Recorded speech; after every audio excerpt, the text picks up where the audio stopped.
Welcome to Proclaim. On a previous episode, I talked about some of my testimony of how I found the Lord, but I want to revisit that because I want to share a little bit more about how I left the Lord and also how I was able to ultimately find Him.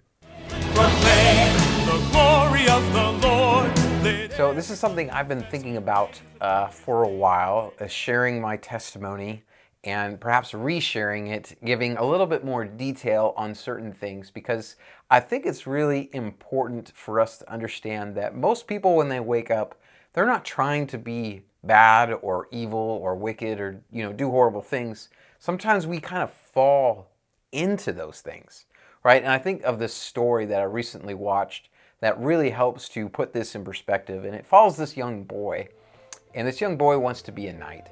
It's been his greatest dream, and as he starts to train, he's showing great promise. He has skill, he has strength, and so the people of this town where he lives are thinking, this young man is going places. And they're all excited, they're always waving at him, always saying hello.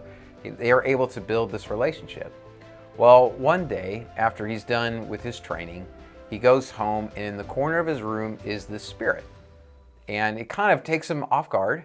And so he has his sword drawn as if he's going to attack or fight this spirit. But he notices that the spirit is totally blank. It has no emotion whatsoever. And he basically says, who are you and what do you want? And he says, I'm the spirit of seeing. And I would like to show you my powers. And the boy kind of glances at him and he thinks, well, he doesn't really seem like a threat.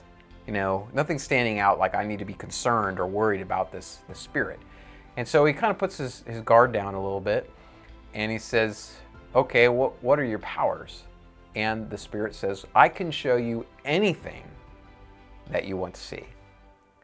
And the boy thinks about it and he says, okay, show me the stables from my village. And the spirit blows this puff of smoke and here's this image, right? And he sees the stable just as it is.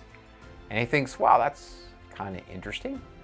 Okay, and then he gets this idea, right? It just pops into his mind. Show me the most beautiful woman in the world. And the spirit says, okay, no emotion, blows a puff of smoke, and here's this woman who is, the young boy has never seen any woman that looks like this. And he's just kind of in awe, right? And he's kind of drooling a little bit, unfortunately. And he realizes, oh, this is kind of embarrassing. What am I doing? And he looks at the spirit and he's kind of ashamed, but the spirit is still not giving an emotion, So he's like, okay, well, I have another idea. How about you show me a great warrior? And the spirit blows a puff of smoke and he shows him this man on a horse. And, he looks mighty and strong and powerful. And the boy is just, wow. And he promises himself, I'm going to be like that. That's the man I want to be. And so he says, okay, spirit, I'm done. I've had enough. You can go now. But the spirit doesn't leave. He says, well, I'll just stay here in the corner of the room. And I'll be here whenever you need me to show you my powers on your command. And the boy doesn't send him away. And he says, okay. And he goes back to sharpening his swords and he's preparing for the next day. And as the weeks progress, this boy is always wanting to go back to the spirit and ask him to show him more things. He wants to see the weather. He wants to see what his friends are doing. He wants to see, well, basically sex. And he starts to give his heart to these things. And as he does so, he starts losing some of his desires to be a knight in a way, right? He kind of loses his responsibility. He starts cutting out of training early. It's an hour, and then it's 2 hours, and it's 3 hours. And as he's going home, he kind of ignores the people of the village now. Whereas before he would stop and he'd have a conversation with them. And these young girls, these women who would wave at him and say hello, and there would kind of be this interest between them. And now he's just like, oh, they're plain. They're not like this beautiful woman that I saw. I want someone like that. And then as he would see the men around the village, those guys are weak. They're nothing. They're nothing like this guy, this warrior I've seen. And so as he would come home, he would start watching battles. And he would imagine that day when he would one day lead his own armies. And so this kind of progresses over a period of time. And as this continues, the boy just keeps leaving earlier and earlier from his training. And then some days he skips training altogether. And then he starts just not going at all, or hardly ever. He hardly picks up his sword. He's losing his skill and all of this promise that he was shown, that he was showing. And he also starts to become frustrated because as he goes to the village, those girls who were once interested in him are now marrying other people, and everyone seems to be getting along just fine except for him. He's feeling increasingly lonely. And so as he feels this loneliness, he keeps going back to the Spirit even more. Show me more things, because what you've shown me is not enough. And he even starts to kind of resent this hero that he has had in his mind that he wants to become, because he realizes he can't be like that guy. He can't be him. And so this transpires for years. And this young boy grows into a man, and he just becomes weaker and weaker, more frustrated, more depressed, more lonely, until one night on his 30th birthday, the clock chimes at midnight and the Spirit starts to laugh. And the boy is going, "What's going on? You have never shown emotion ever. Why are you laughing?" And the Spirit says, "Well, I'd like to show you or reveal the thing I've been keeping secret all of these years, these long 10 years. He says, I am the source of all evil. I am the root of all darkness. I am the devil himself." And the boy is starting to feel this great sinking feeling of what has been transpiring the past 10 years. This fear is starting to overwhelm him. And the Spirit says, "I've beaten you." And the boy says, "What are you talking about? What's going on?" And the Spirit says, "There is a demon's going to attack the village tonight. And there was a prophecy that you would be the one to defeat that demon and save the village. But now I have rendered you too weak to fight, and this village is mine." And the boy starting to realize what he's saying is true. And again, that sinking feeling in his gut. And he says, Why did you wait so long? Why did you not fight me when you first saw me?" And the Spirit says, "Well, if I would have fought you then, you would have beaten me. But through the slow drip of poison of endless fantasy, I have defeated you." And the boy realizes that this is true. He can't protect the village. He's lost all of his skills. It's not like a test where you can just spend all night and cram for it and all of a sudden you can pass the exam. He can't get back his skill, his strength, his muscle.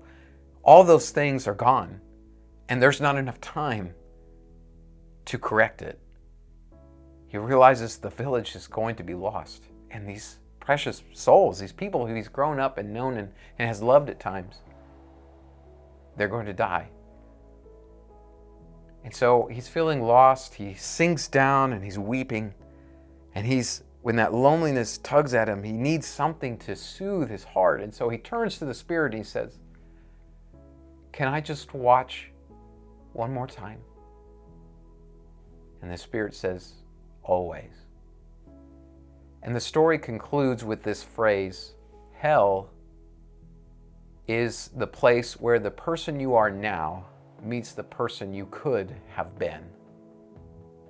And as I watched that story, I just felt so much sadness, because I am that boy.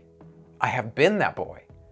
And praise God for His grace and His mercy that I am not that boy anymore. But you'll notice that in that story, he was not evil. He never sought to be a bad person or to hurt others, but he lost his way, and he lost who he could have been because of this endless fantasy, this other world that was not true, that was not reality. And because he gave his heart to this falsehood, he became weak in these other areas. And that's really what happened to me. I was born and raised in this church. As a young boy, I loved Vacation Bible School and Sunday school and all those sort of things. And then when I was baptized, something changed. You know, the day I was baptized was a wonderful day. I felt the Spirit very strongly. I had never really felt it before. Maybe I didn't understand that that was the spirit that I was feeling, and this peace and this joy, this happiness. Oh, I never wanted it to end, but it did end. And all of a sudden, over the course of time, it didn't happen all at once, just the same with that boy who wanted to be a knight. Things were introduced to me in my life that seemed to be of no threat.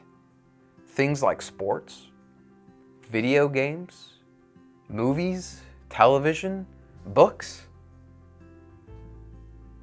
These things didn't seem to be wrong, but I couldn't also keep myself from giving my heart to them.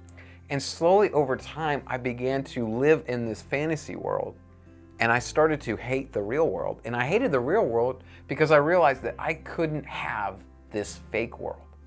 And I think the story that really brings that to light, and don't make fun of me, but when I got into high school, I fell into Harry Potter. I really enjoyed it. I would read it all the time. I mean, it was end of high school, into college, I think even. I would stay up till like 3 a.m. reading this book when I had college the next day. And I'd end up just skipping class because I would be doing that, or I'd be playing a video game, or I'd been staying up all night with my friends and playing sports and that sort of thing. I started living in this world that had no responsibility. But there was one day in particular, I almost ached within me because I wanted to be part of Harry Potter so much. I wanted that to be real, but it couldn't be real. And I was slowly losing myself. I started to hate life. I started to hate everything. I hated myself.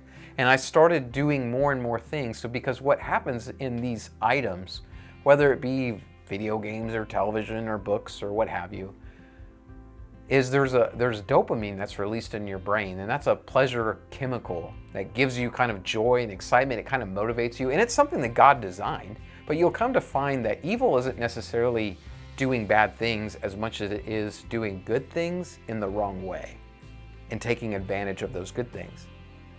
And so the world definitely takes advantage of the good things like dopamine. And so it's kind of like getting a high. I would play for a little bit, or I would participate in something, and it would kind of raise me up to this new high. I was here, and now I've participated in it. But over time, this becomes my new baseline. And now I need more.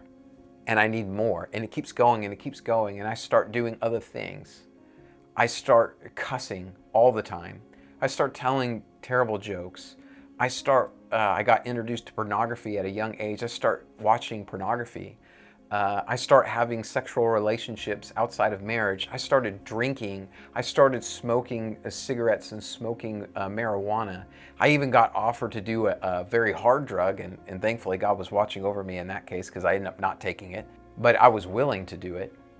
I never started off that way. As that young 8-year-old boy, this was not my dream, but it became my reality because of my endless dreams of things that weren't true, if that makes sense. I lost myself, and the more I felt empty, the more I felt like I had to try more stuff, until I realized finally that I was so sad, I was so depressed, I hated everything, and I felt alone. I felt like I had no value, no worth.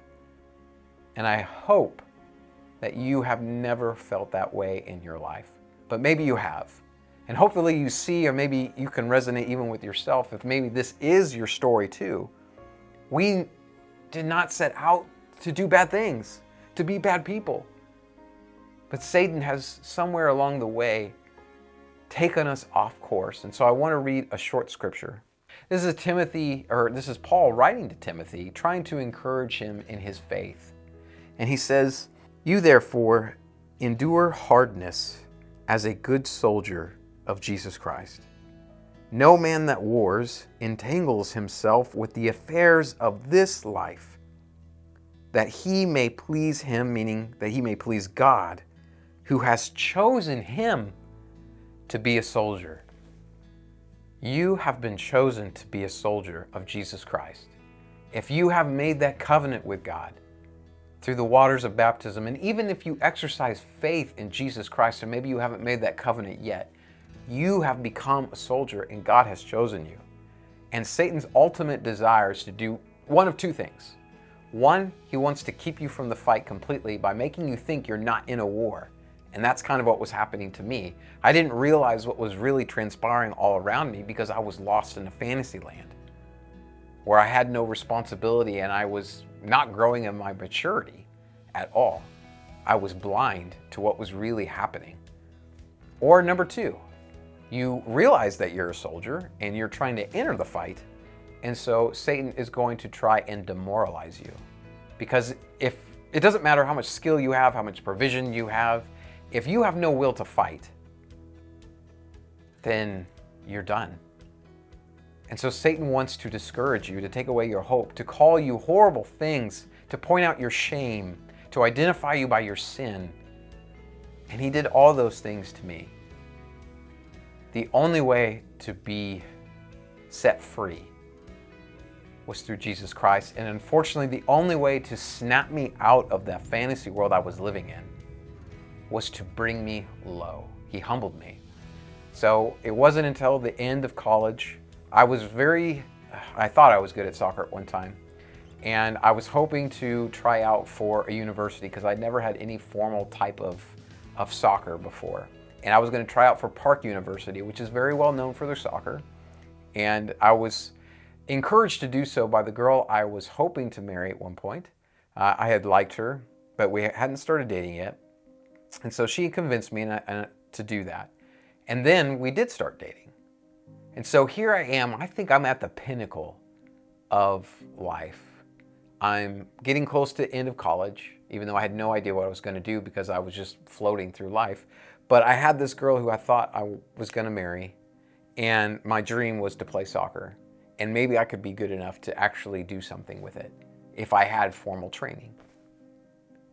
And then a few months before I was to have that training, or that tryout, I played in a pickup game with some people who were in a lower league. And as I was dribbling with the ball and I was splitting these two defenders, one of them clipped me from behind and it dislocated my ankle so bad that it broke my shin. And I had to get a screw put in it. And then a month and a half later, the screw was taken out, but that pretty much, for the next 6 months to a year, I was not nearly what I was before. So that pretty much ruined my hopes of soccer. And at the same time, this girl who I thought I loved and I thought that, I was going to marry her, we break up. And my best friend at the time was dating somebody. And he was like my brother. We used to do everything together. And so his time was taken away. And so literally I could do nothing. I could go nowhere. And all I had to think on was my misery. And now for others, you might say, and rightfully so, that's really not that big of a deal, Andrew. There's people who have way worse things, and that is true. But to me, from my perspective, which is what matters in that case, it was the lowest I had ever been. I started just feeling like happiness is an illusion, it's all a lie, just again sinking into that darkness and that hatred.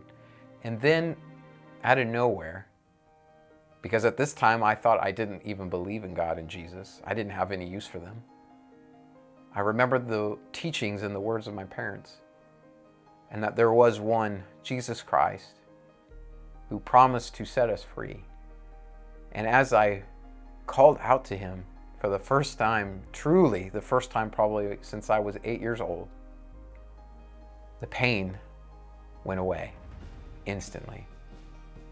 And that night, I started to change and to become a new man in Jesus Christ, to put on the armor of God and to join the fight.